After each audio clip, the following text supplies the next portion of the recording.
அருட்பெரும் ஜோதி அருட்பெரும் ஜோதி அருட்பெரும் ஜோதி தனிப்பெரும் கருணை அருட்பெரும் ஜோதி. ஆன்மீகம். ஆன்மீகம் என்றால் என்ன என்பதை நாம் அறிவோடு சிந்தித்து பார்க்க வேண்டும்.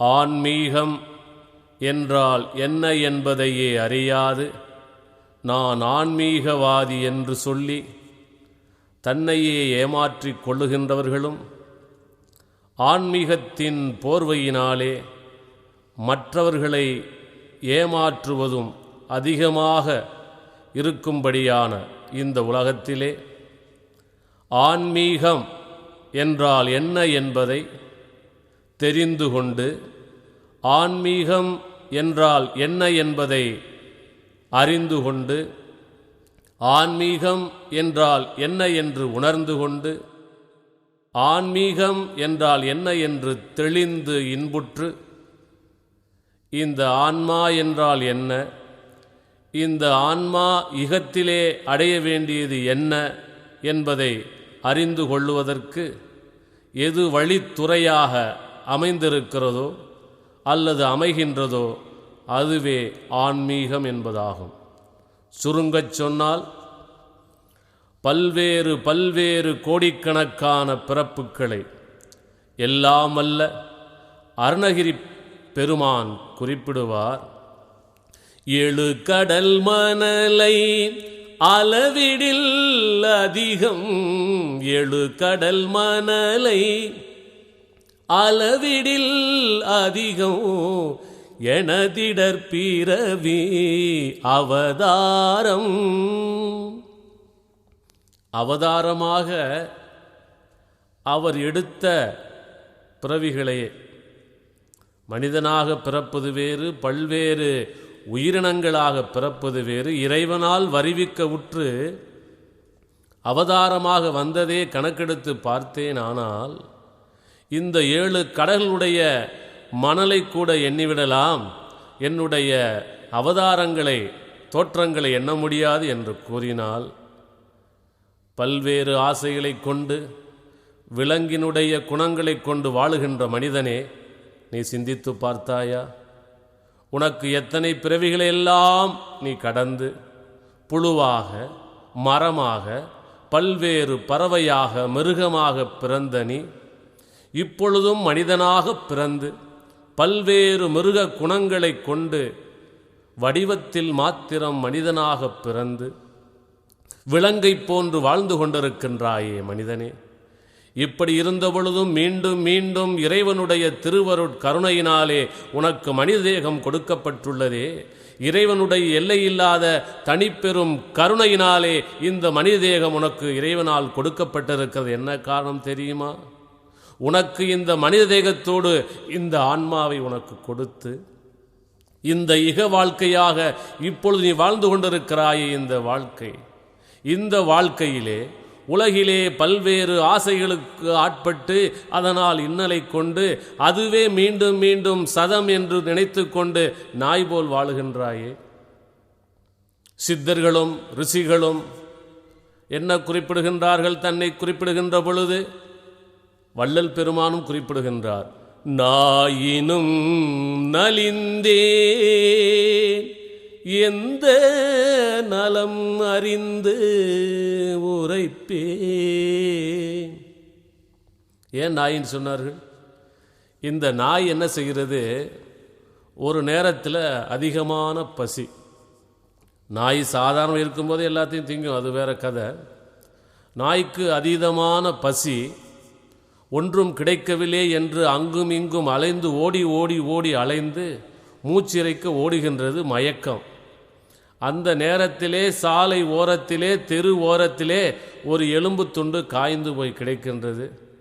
இந்த எலும்பிலாவது ஏதாவது கிடைக்காதா என்று அந்த பசி மயக்கத்திலே, எப்படி மனிதன் மாய மயக்கத்திலே இந்த உலகில் வீழ்ந்து உலறுகின்றானோ அதுபோல அந்த எலும்பை கடித்து கடித்து ஏதாவது கிடைக்குமா என்று கடித்து பார்க்கின்றது.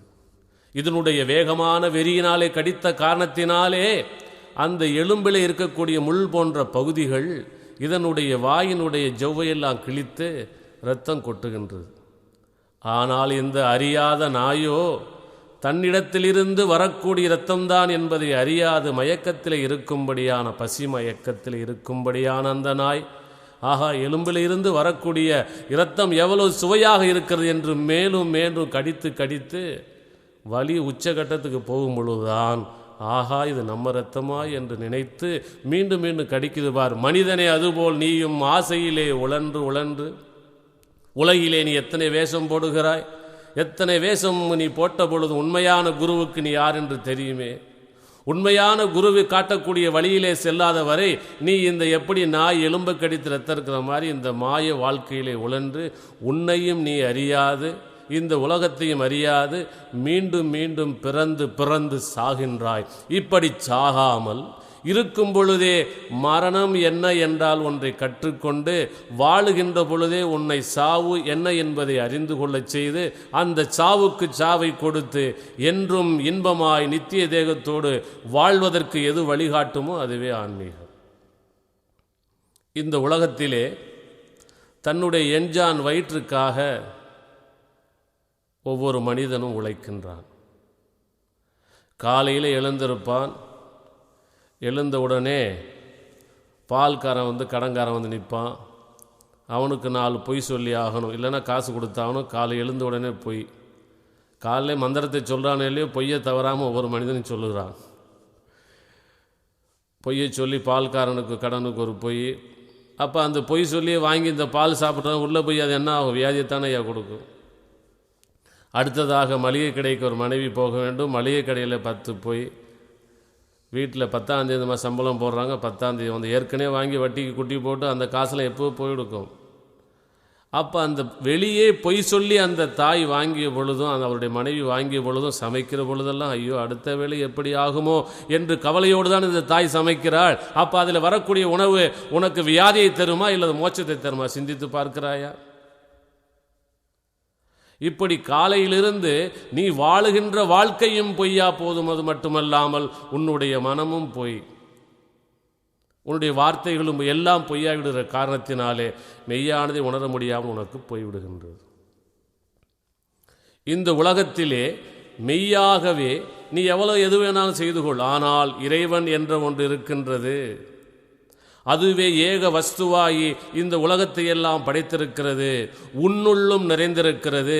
அதற்கு என்ன ஆசை தெரியுமா? அந்த கடவுளும் மிக பேராசைக்காரன். காரணம் என்னன்னு கேட்டால், மனிதனாக பிறந்த ஒவ்வொருவனும் தன்னை உணர்ந்து கொண்டு தனக்குள் தானான பரம்பொருளாகிய இறைவனை உணர்ந்து கொண்டு எந்த விதமான துன்பங்களும் இல்லாமல் சத்து நிலை, சித்தி நிலை, ஆனந்த நிலை ஆகிய சதாகாலமும், அதாவது உண்மையான, மெய்யான, நிலையான, என்றும் குறைவில்லாத ஆனந்தம், அதுதான் சச்சு சித்து ஆனந்தம், சச்சிதானந்தம் என்று குறிப்பிடுகிறார்கள்.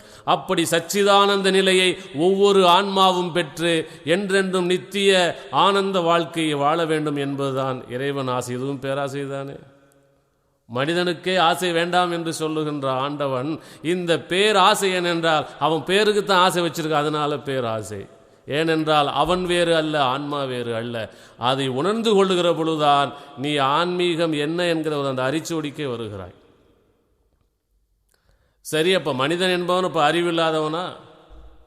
அறிவு உள்ளவன் யார் என்று பார்க்கின்ற பொழுது வள்ளல் பெருமான் மிக அழகாக குறிப்பிடுகின்றார். எத்தனையோ சித்தர்களும் வந்த பொழுதும் சிலரே எதற்கும் பயப்படாது என்றால் எமனுக்கும் பயப்படாது, வரக்கூடிய இன்ப துன்பங்களுக்கும் பயப்படாது, பாவங்களுக்கு பயப்படாது, சித்தர்களுடைய இறைவனுடைய சாபங்களுக்கு பயப்படாது, உண்மையை வெட்ட வெளியாக சொன்ன ஒரு வரிசையில் இட்டு பார்த்தோம்னா வள்ளலார் வந்து முதல் வரிசையில் வள்ளல் பெருமான் ராமலிங்கன் இருக்கிறார். காரணம்,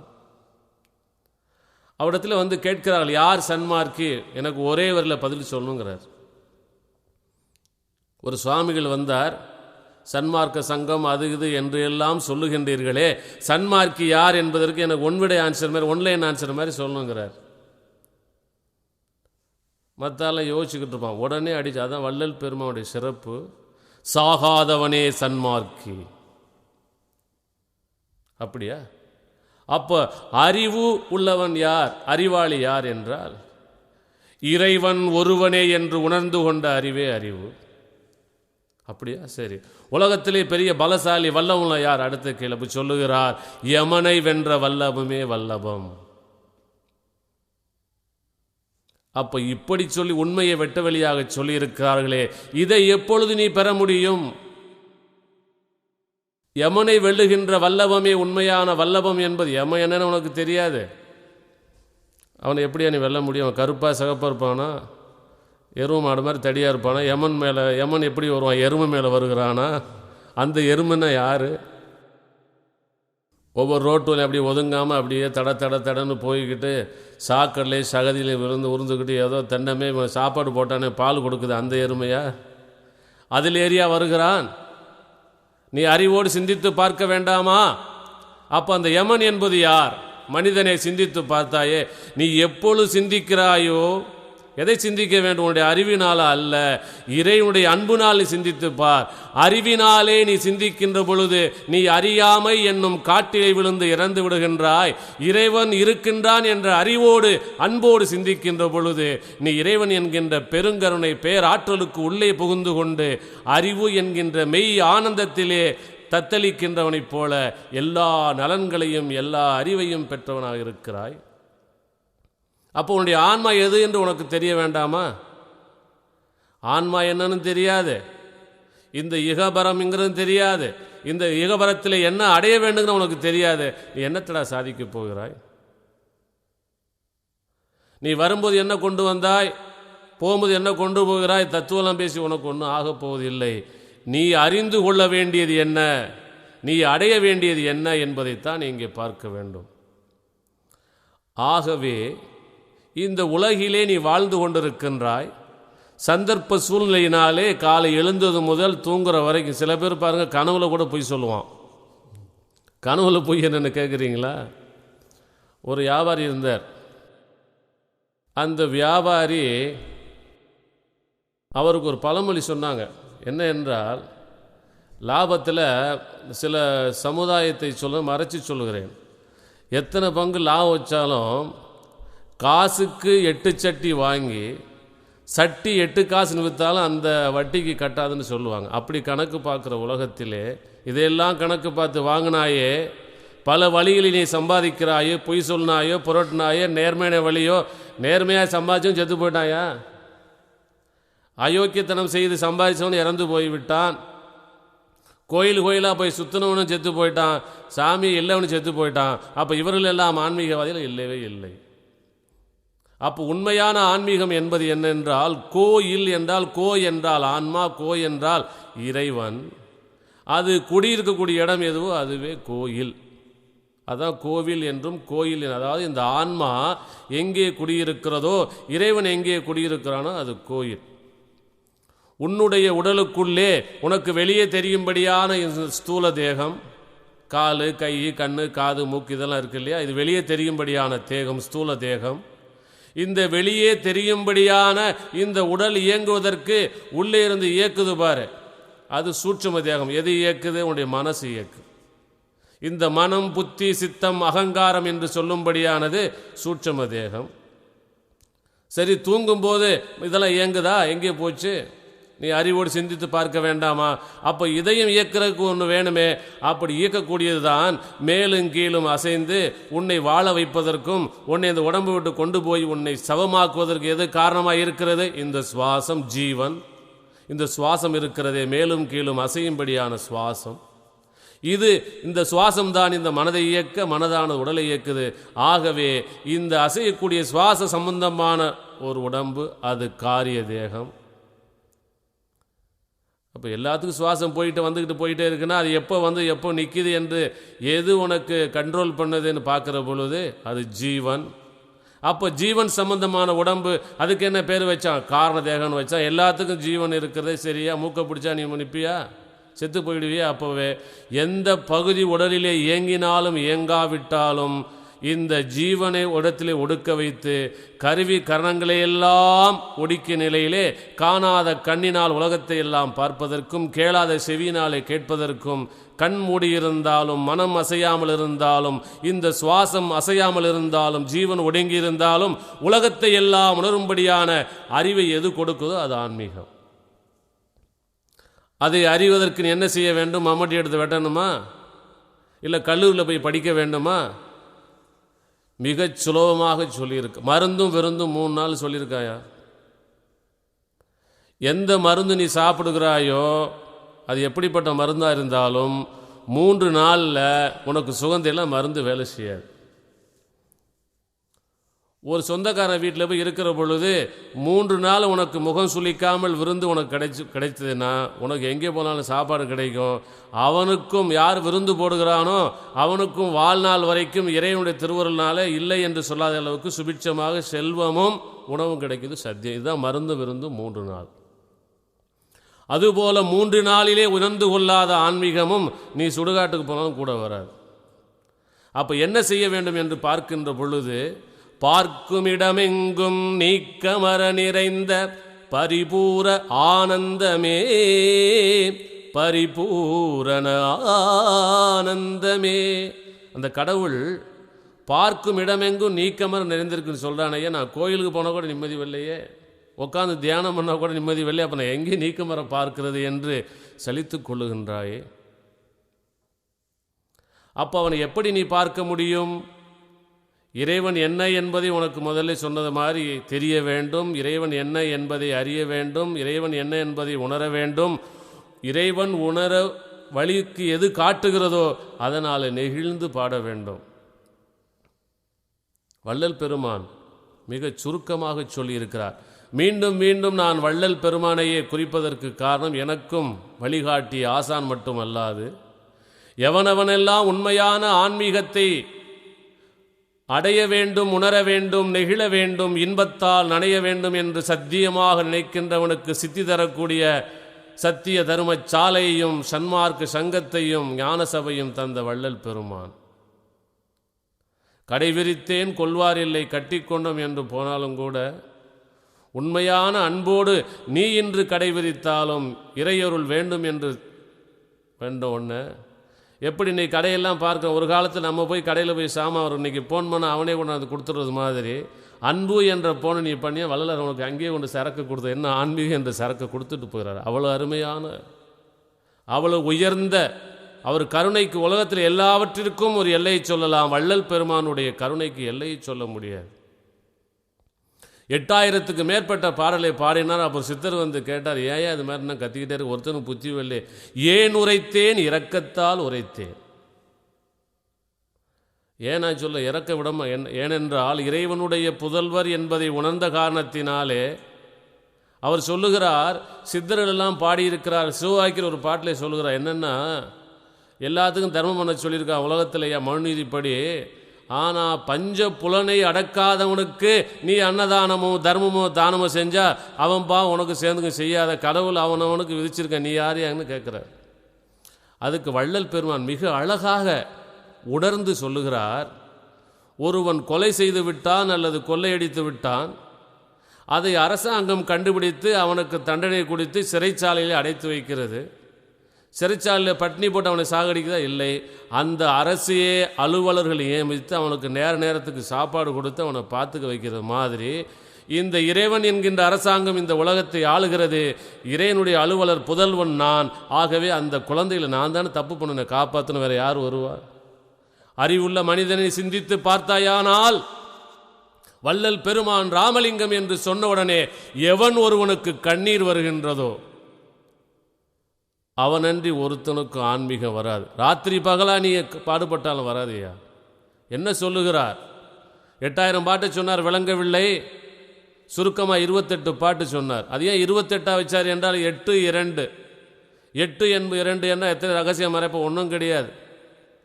இந்த 2 என்பது என்ன என்று சினைத்துப்பார். இந்த 2 என்பது என்ன என்ற வெட்டவெளியா என்று சொல்லுகிறேன்.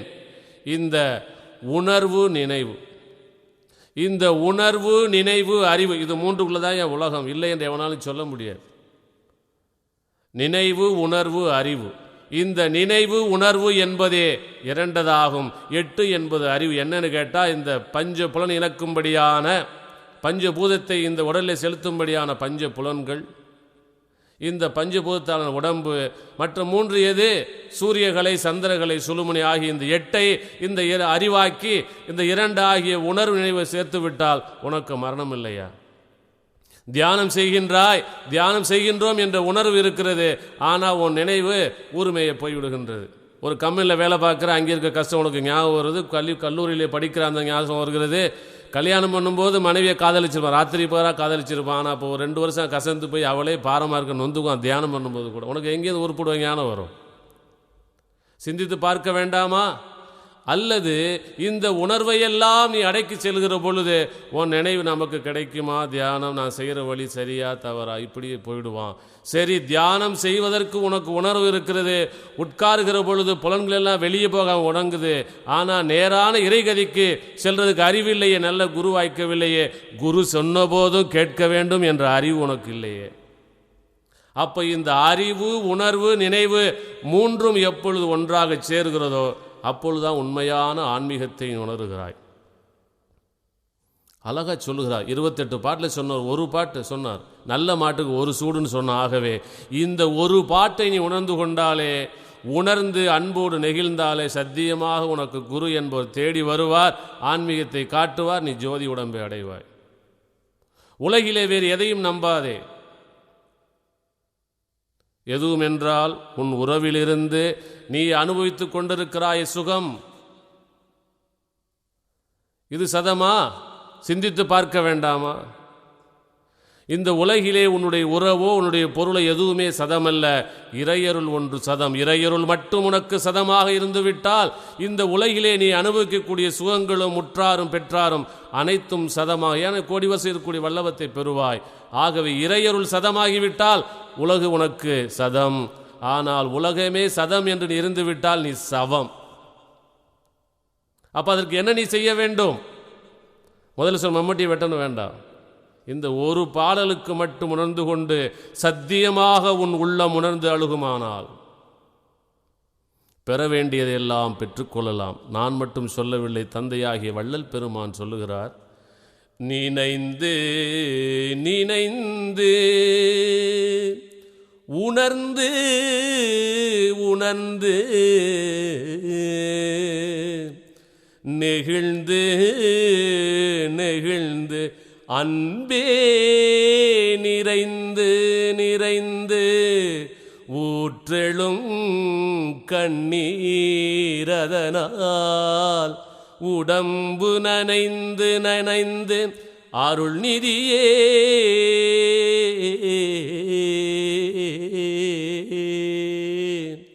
ஞான நடத்தரசே என்னுரிமை நாயகனே என்று வணைந்து வணைந்து, இங்கேதான் முக்கியம், என்னுரிமை நாயகனே என்று வணைந்து வணைந்து ஏத்துதும் நாம் வம்மின் உலகியலீர். இங்கே யோகம் செய்கிறவன், தவம் செய்கிறவன் சன்னியாசின்னு சொல்லல, உலகியலீர் மரணமில்லா பெருவாழ்வில் வாழ்ந்திடலாம் கண்டீர். புனைந்துரையேன் பொய் புகழேன் சத்தியம் சொல்கின்றேன், பொற்சபையில் சிற்சபையில் புகும் தருணம் இதுவே. என்ன சொல்ல? நினைந்து நினைந்து. உலகத்தில் எப்படி எவன் ஏமாத்துவோம், நம்ம ஏமாறலாம் அப்படின்னு நினச்சா அது இல்லை.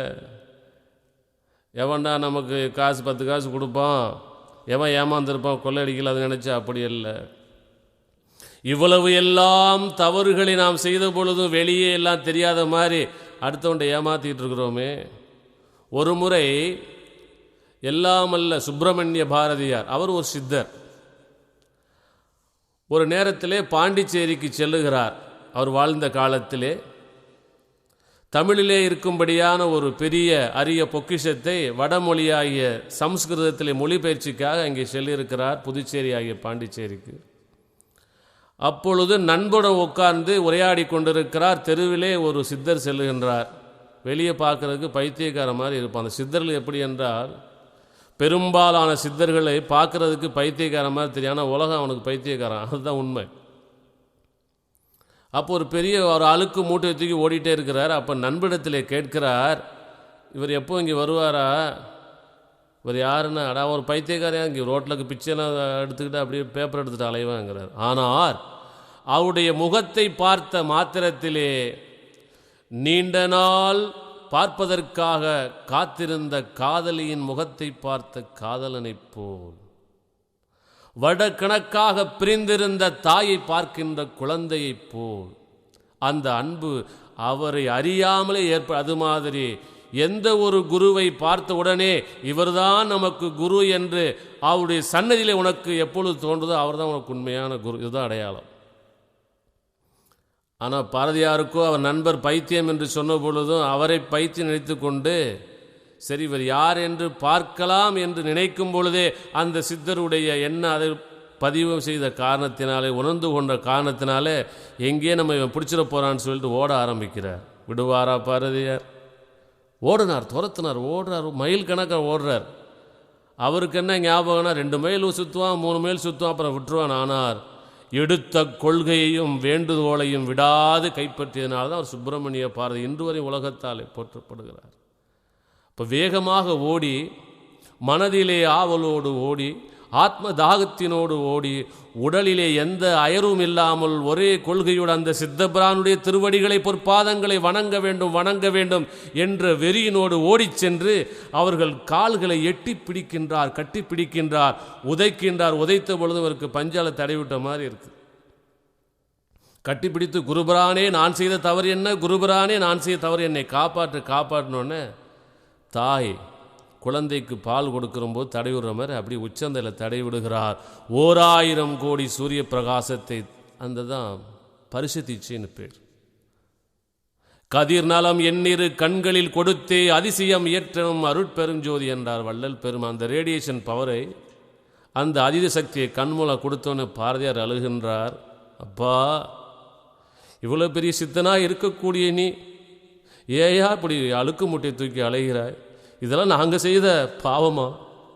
இது ஆண்டவனுக்குமே அடுக்குமாங்கிறவிடே ஏண்டா அழுகுற? நீ உள்ளே சுமக்கிற, நான் வெளியே சுமக்கிறேன்ன. ஒவ்வொரு மனிதனும் மனதிலே 1000 விதமான அழுக்குகளை வைத்துக்கொண்டு குருவிடத்திலே வந்து நடிக்கிறான், இறைவனிடத்தில் நடிக்கிறான். ஆண்டவன் குருவுக்கோ ஆண்டவனுக்கோ நஷ்டம் இல்லை. யாருக்கு நஷ்டம்? ஏமாத்திர உனக்குத்தான் நஷ்டம். ஆகவே உள்ளத்தை தூய்மையாக்க என்ன வழி? வள்ளல் பெருமான் சுலபமாக சொல்லுகிறார். 1000 பாவங்களை நீ செய்கிறேடா, செய்த பொழுதும் உன்னை ஆண்டவன் உன்னை மன்னித்திருக்கிறாயே, அந்த குரு மன்னித்திருக்கிறாரே, அந்த அன்பினை நினைந்து நாம் படுகின்ற செய்த பாவத்தையெல்லாம் ஒழித்துவிட்டு நமக்கு அருள் காட்ட இறைவன் குருவாக வந்திருக்கிறாரே என்பதை நினைந்து நினைந்து நினைந்து அவர் உனக்கு கொடுக்கக்கூடிய அருள் ஆற்றலையும் தெய்வீக சக்திகளையும் அற்புதங்களையும் அன்பினையும் நீ உணர்ந்து, உலகிலே எத்தனையோ பேருக்கு உதவி செய்தாயே, உனக்கு காரணம் கருதிதான் உதவி செய்தான், எதையாவது கருதி செய்தானா? அன்பினாலே செய்தார் என்பதை உணர்ந்து, அப்படி உணர்ந்து கொண்டாலே உனக்கு அப்பொழுதே நெகிழ்ச்சி வந்துவிடும். அப்படி வருகின்ற நெகிழ்ச்சி வருகிற பொழுது உன்னுடைய கண்களில் இருந்து கண்ணீர் உன்னை அறியாமல் ததும்பி வரும். நம்மையே பார்க்கலாம். கண்களிலே 3 விதமான அழுகை உண்டு. மூக்கு ஓரமாக உள்புறம் கண்ணீர் வருகின்ற பொழுது உலக துன்பத்தினாலே வரும். நீண்ட நாள் பார்க்காத ஒரு காதலன் காதலியையோ அண்ணன் தம்பியோ தாயை பார்க்கிற பொழுது நடுக்கண்ணீரில் நீர் வரும். ஆனால் இறைவனை தழுகின்ற பொழுது ஓரங்களிலே வரும். அது இனிப்பு சுவை உள்ளது, இது துவர்ப்பை, அது கார்ப்பு. எவ்வளோ அருமையாக ஆண்டவன் விஞ்ஞானத்தை உடம்புல வைத்திருக்கிறான். அப்படி நெகிழ்ந்து என்ன வரும்? அன்புதான் நிறைந்திருக்கும். அத்தகைய அன்பினால் நிறைந்தவன் தான் திண்ணப்பன் கண்ணப்பனானான். சிவகேசரியார் 4 வேதங்களையுமே கரைத்து குடித்தவர். தட்டி எழுப்பினா கூட எந்திரிக்கும் போது மந்திரம் சொல்லி தான் எந்திரிப்பார். அவருக்கே காட்சி கொடுக்காத எல்லாமல்ல எம்பெருமான் பன்றி கரியையே தின்று எது எலும்பு எது என்று சதை என்று பிரித்து தரம் பார்த்து புலாலைக்கே தொடக்கூடாதுன்னு சொல்லக்கூடிய சைவத்தின் கடவுளாக எம்பெருமான ஆகிய சிவபெருமானுக்கு சதையை பார்த்து ஊட்டுகிறார். எதை ஏற்றுக்கொண்ட அந்த அன்பு. ஆகவே அன்பே நிறைந்து நிறைந்து அப்போ என்ன வரும்? ஊற்றலும் கண்ணீர், அதனால் உனக்கு உடம்பு நனையும். அப்படி நனைகிற பொழுதுதாண்டா உனக்கு இருக்கக்கூடிய அகங்காரம், மதம், ஆச்சரியம், டம்முன்னு சொல்கிற மாதிரி 16 விதமான செல்வம் நினச்சிக்கிட்டு கொண்டிருக்கிறாயே. இந்த 16 அகங்காரங்களும் ஓய்ந்து உன்னிடத்திலே இறைவனுக்கோ குருவுக்கோ கொடுப்பதற்கு ஒன்றுமே அப்போ இருக்காது. ஏன்னா அகங்காரம் போச்சு, எல்லாம் போச்சு. அப்போ எது இருக்குது? அன்பு மட்டும் நிறைந்திருக்கிறது. அப்படி அன்பு நிறைந்திருக்கக்கூடிய காரணத்தினாலே உள்ளே இருக்கும்படியான மூலாக்கினியோடு ஞானாக்கியோடு சேர்ந்து இந்த காமம், கோபம், குரோதம் அழிந்த காரணத்தினாலே அங்கே தோன்றும்படியான ஜோதி இருக்கிறபார். அந்த ஜோதி புருவமத்திலிருந்து மேல் நோக்கி ஏறும். அப்படி ஏறுகின்ற பொழுது இந்த அறிவு, உணர்வு, நினைவை மூன்றும் ஒன்றாக்கும்படியான பக்குவத்தை அகத்தியர் சொல்லுகிறார். சேரப்பா அகாரமுடன் உகாரம் கூற்றி செம்மையுடன் உருவேற்றி நின்றாயானால் நேரப்பா நின்ற திரு வாசியாலே நிலையான புருவமதில் தீபம் காணும். காரப்பா தீபமதை கமலக்கண்ணால் கண்ணிறைந்து வாசியினால் ஊன்றிப்பாரே. கண்ணிறைந்து வாசியினால் ஊன்றி பார்க்க சதா சிவ போகமான ஞான யோகியாமை. அதைத்தான் வள்ளல் பெருமான் சொல்லியிருக்கிறார். பொஜண்டரும் அதைத்தான் சொல்லியிருக்கிறார். இப்போ இங்கே தான் சூட்சம் வருகிற மருந்தும் விருந்தும் 3 நாள். ஆகவே இப்படி நீ பாடி பாடி இறைவனை பரவுதல் வேண்டும். ஆதியிலும் எத்தனையோ சித்தர்கள் ஏன் 10,000 பாட்டு பாடின வல்லார் ஒரு பாட்டு பத்தாதா? திருஞான சம்பந்தின் ஒரு பாடல் போதாதா? மாணிக்க வாசனுடைய ஒரு வார்த்தையை கேட்டால் மந்திரம் உருகுமே, திருவாசகம் போதா? ஏன் வல்லார் எழுதினார்?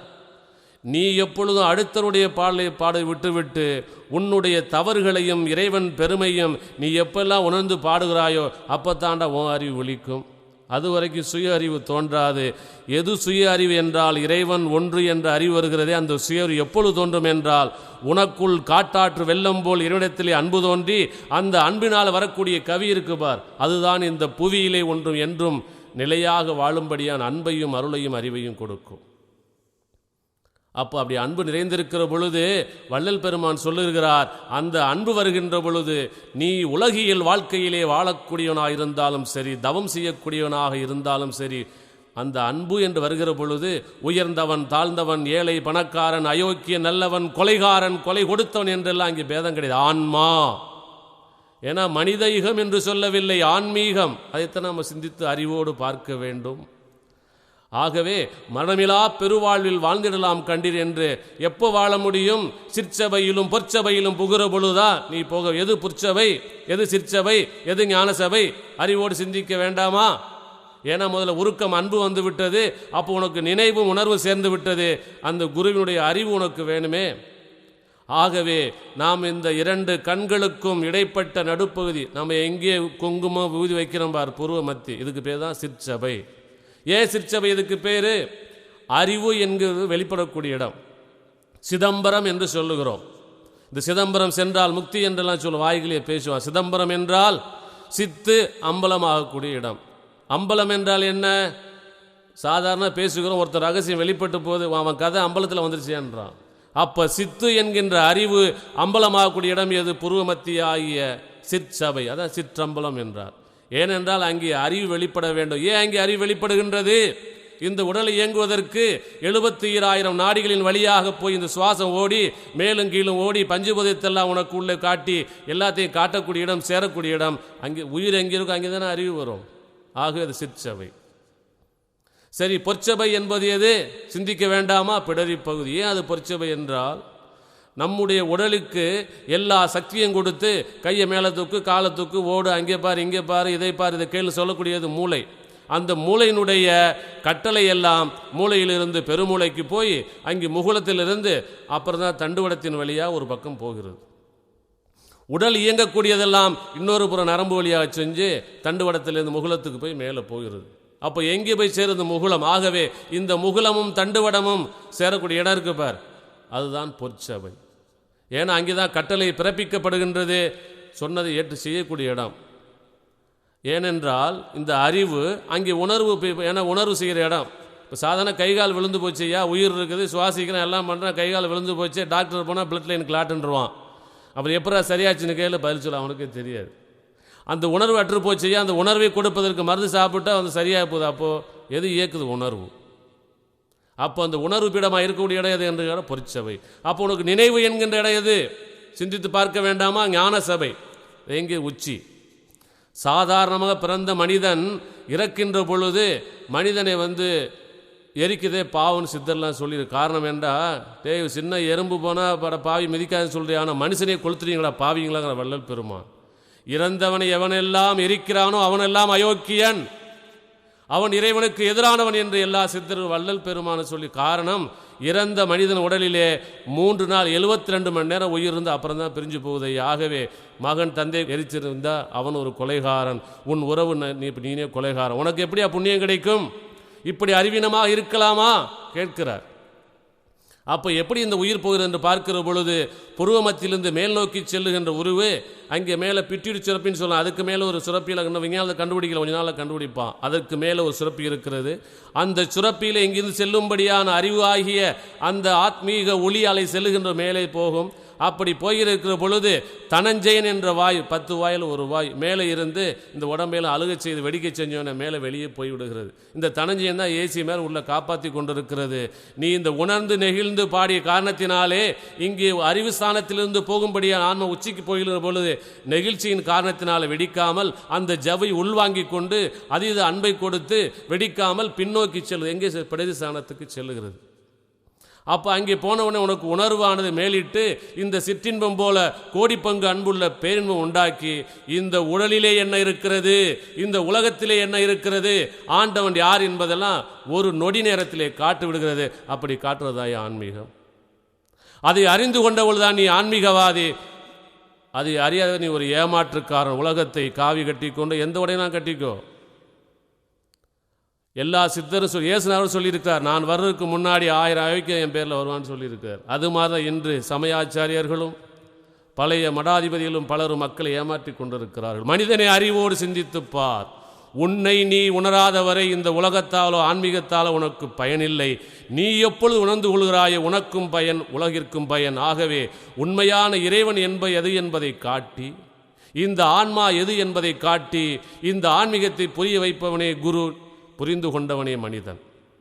இதற்கு 3 நாள் போதும். என்ன வேணும்? 3 நாள். 3 நாள் உறங்காமல் நாளப்பா மூன்றிருந்து உள்ளபடி குருவினுட சொல்லை கேட்டு மறங்காமல் ஓர் நினைவாய் நினைவை வைத்து மகனே நீ சூரியனில் சேர்ந்து நில். என்ன சொல்றாருன்னா, 3 நாட்கள் வேறு எந்த விதமான சிந்தனைகள் இல்லாமல் உறக்கம் இல்லாமல் சூரிய கலையில் இருப்பதற்கு பழகிக்கொள். எவ்வளவு சுலபமாக சொல்லியிருக்கிறார். சூரியனில் இருந்தவனே சொல்ல கேளு, சூட்சமத்தை தெளிவாக திறந்து சொன்னேன், ஆரியரும் மறைத்த செய்தி வெளியாய்ச் சொன்னேன், அன்பினாலே போட்டுடைத்தேன் கேட்டுக்கொள்ளு. வேதத்தை உணர்ந்தவர்களும் மறைத்து வைத்தார்கள். காரணம், அன்பை அறியாத காரணத்தினாலே வெளிப்படையாக சொல்லியிருக்கிறேன். உறங்காமல் இருப்பதற்கு வழியை கேளு, உள்ளபடி தேனையப்பா உண்டு தினமும், மறவாமல் ஹரஹரா என்று நீயும் மறு நினைவு ஒன்றின்றி செப்பல் வேண்டும். ஒரு மண்டலம் தேன் சாப்பிட்டுக்கிட்டே வா, காலையில் இரவுலையும் மற்ற எதனாலும் தின்னுக்கோ. ஆனால் தேன் சாப்பிட்ட 1 மணி நேரம் வேறு எதையும் சாப்பிடாமல் ஹரஹரா சிவசிவா ஹரஹரா சிவசிவா என்று 2.5 நாளைக்கு 1 மணி நேரத்துக்கு குறையாமல் தவம் செஞ்சுட்டே வா. இப்படி 41 நாள் இருக்கிற பொழுது உனக்கு ஒரு விழித்திருக்கும்படியான பக்குவம் வரும். அப்போ 3 நாள் உறங்காமல் இருப்பதற்கு என்ன வழி என்று அதுக்கு சொல்லி, அப்போ இந்த 3 நாள் மலமூத்திராதி இல்லாமல் இருக்கணுமே. நான் முழிச்சு எப்படி உட்கார்றது, தூக்கம் வராமல் இருக்கணும், மலமூத்திரம் போகாமல் இருக்கணும். மலமூத்திரம் போல செத்துப்போன டாக்டர் சொல்லு, அதுக்கு என்ன வழி சொல்லுங்க அருமையாக. தாயை போல் காப்பதற்கு தரணியில் தான் மூலி உண்டு கேட்டுக்கொள்ளு நாயுருவேன், தாயான அமிர்தப்பால் குடித்து கொண்டு தனித்திருந்தால் ஊனென்ற பசிதான் போகும். நாய் உருவினுடைய அந்த நெல் அரிசி மாதிரி இருக்கும், அதை எடுத்து பசும்பாலில் விட்டு அரைத்து நீ சாப்பிட்டுட்டீன்னா 15 நாளைக்கு பசிக்காதியா. எவனோ உலகத்தில் சொல்லுவான, செய்து பார். அப்படி பாரு. அதுக்கப்புறம் என்ன சொல்லுகிறார்? உறக்கத்தை வெல்வதற்கே தேனை உண்டு. ஓஹோகோ குரு உரைத்த மந்திரத்தை திறமான மனது வைத்து கீழ்த்திசையில் அன்புடனே இருந்தாக்கால் அறியலாகும். நாளப்பா முதல் நாளே உறக்கம் வந்து சொக்குதற்கு மாயை என்ற பெய்தான் காட்டி ஆள் நீயோ என்று சொல்லி ஆக்குதற்கு அப்பப்பா அதனை நீ வெல்லல் வேண்டும். முதல் நாளில் உட்கார்ற பொழுது தூக்கம் அந்த மாயை வந்து அமுத்த பாக்கான ஏமாந்துடாதடா. ஆனால் இதுபோல் நாயுரிவையும் பாலையும் நீ சாப்பிட்டு வந்து அடிக்கடி தேனை சாப்பிட்டு அமர்ந்தாயானால் 3 நாள் மலம் மூத்திராதி இருக்காது. முதல் நாள் கண்ணை வந்து தானாக மூடுற மாதிரி இருக்கும். அப்படி மூடாமல் இந்த ஓம் நம சிவாய இந்த மந்திரத்தை வாயை திறந்து வாயை முடி சொல்லிக்கிட்டே இருந்தீங்கன்னா பல்வேறு வழிகள் எல்லாம் தோன்றும். கடைசியில் அந்த பேரறிவான அருட்பெரும் ஜோதி ஆகிய ஜோதியை காட்டி இந்த எவன் ஒருவன் தூக்கத்தை தொலைக்கிறானோ தூக்கத்தை தொலைக்காமல் அந்த ஆன்மா என்ன என்பதை அறிய முடியாது. மரணம் என்ன என்பதை அறிய. ஏன்னா சின்ன ஒவ்வொரு மனிதன் தூங்குகிறான், உறங்குகிறான், காலை எழுந்தால் தான் நிச்சயம். இது ஒரு சின்ன மரணம் மாதிரி. சிறிய மரணத்தையே நீ வெல்ல முடியவில்லை என்றால் பெரிய நிரந்தர மரணத்தை எப்படி வெல்ல? ஆகவே 3 நாட்கள் விழித்திருக்கின்ற பொழுது ஒவ்வொரு நாளும் அற்புதமான ஆற்றல்கள் தோன்றும். 4வது நாளிலே நமனை வென்ற வல்லபத்தோடு நீ வெளியே வருவாய். அப்படிப்பட்ட நமனை வெல்லுகின்ற மரணமிலா பெருவாழ்வு என்னும் சாகாக்களை அறிந்து கொள்ள உண்மையான மனதினோடு, பண்பட்ட அன்பினோடு, இறை தொண்டினோடு குருவருள் ஆசி வேண்டி நம்முடைய காகபுஜண்ட ஆதீனத்திற்கு வந்தால் வருவார் அழைத்து வாடி வடலூர் வடதிசைக்கே வந்தால் பெறலாம் நல்ல வரமே. வடலூருக்கு வடதிசையை யோசிச்சு, வடலூர் என்பது பூர்வ மத்திய மேல் திசைக்கு போக வேண்டும். ஆகவே உண்மையான அன்பினோடு வருகிற பொழுது உனக்கு மரணம் என்ன என்பதை காட்டி, உண்மையிலே சாவு என்ன என்பதை காட்டி, சாகாத நித்திய வாழ்வையும் காட்டி, உண்மையான ஆன்மீகத்தையும் காட்டுவதற்கு ஸ்ரீ காகபுஜண்ட ஆதீனம் காத்திருக்கிறது. உண்மையான அன்பினோடு வந்தால் ஆன்மீகத்தை உண்மையாக உணர்ந்து நெகிழ்ந்து இன்புற்று என்றென்றும் ஆனந்தமாய், என்றென்றும் சந்தோஷமாய், என்றென்றும் நிலையாய், என்றென்றும் சக்தியோடு, என்றென்றும் சித்திகள் பெற்று வாழலாம். அப்படிப்பட்ட அறிவை உங்களுக்கு கொடுப்பதற்கு எல்லா சித்தர்களையும் எம்பெருமான் பைரவரையும் தாய் பாலாம்பிகை வேண்டி வேண்டி இரவும் பகலும் தொழுது கொண்டிருக்கின்றேன். ஓம் நம சிவாய. அருட்பெரும் ஜோதி, அருட்பெரும் ஜோதி, தனிப்பெரும் கருணை, அருட்பெரும் ஜோதி,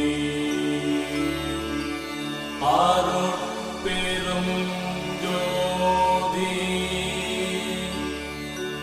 அருட்பெரும் ஜோதி, தனிப்பெரும் கருணை, அருட்பெரும்